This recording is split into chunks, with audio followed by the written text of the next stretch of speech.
ബി.ജെ.പിയെ വെട്ടിലാക്കിയ പദയാത്രാ ഗാനത്തിൽ വിചിത്ര വിശദീകരണവുമായി party IT cell. സംഭവിച്ചത് കയ്യബദ്ധമാണെന്ന് വാദിച്ച ഐ.ടി സെൽ അനൗൺസ്മെന്റ് വാഹനത്തിലുണ്ടായിരുന്ന ജനറേറ്ററിനെ പഴിച്ചു. പാർട്ടി നേതൃത്വത്തിന് നൽകിയ വിശദീകരണത്തിലാണ് ഐ.ടി സെൽ ഇക്കാര്യം പറയുന്നത്.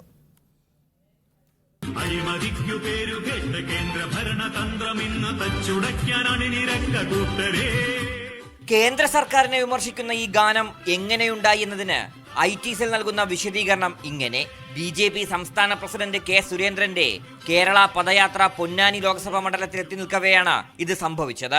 യാത്രക്കിടയിൽ ലൈവ് വാഹനത്തിൽ സെറ്റ് ചെയ്തിരുന്ന ജനറേറ്റർ പ്രവർത്തനരഹിതമായി. ഇതോടെ ലൈവ് ടീമിന്റെ നെറ്റ്വർക്കിലും പ്രശ്നം നേരിട്ടു. ലൈവ് മുടങ്ങിയ സമയം കേരള ബി.ജെ.പി യൂട്യൂബ് ചാനലിലുണ്ടായിരുന്ന ബി.ജെ.പി ഗാനങ്ങൾ സെർച്ച് ചെയ്ത് ലൈവ് ടീം പാട്ടുകൾ ഇട്ടു. അനൗൺസ്മെന്റ് വാഹനത്തിന്റെ ശബ്ദം കാരണം ഇത് വേണ്ടത്ര പരിശോധിക്കാനും കഴിഞ്ഞില്ല.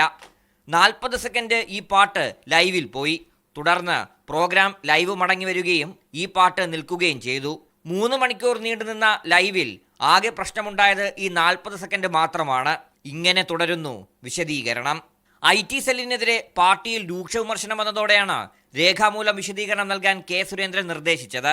എന്നാൽ പട്ടികജാതി പട്ടികവർഗ വിഭാഗങ്ങളോടൊപ്പം ഉച്ചയൂണ് എന്ന വിവാദ പോസ്റ്ററിൽ ഇപ്പോഴും ഐ.ടി സെൽ വിശദീകരണം നൽകിയിട്ടില്ല. വ്യാപക വിമർശമാണ് വിവിധ കോണുകളിൽ നിന്ന് ഇതിനെതിരെ ഉയർന്നത്. മീഡിയ 1, തിരുവനന്തപുരം.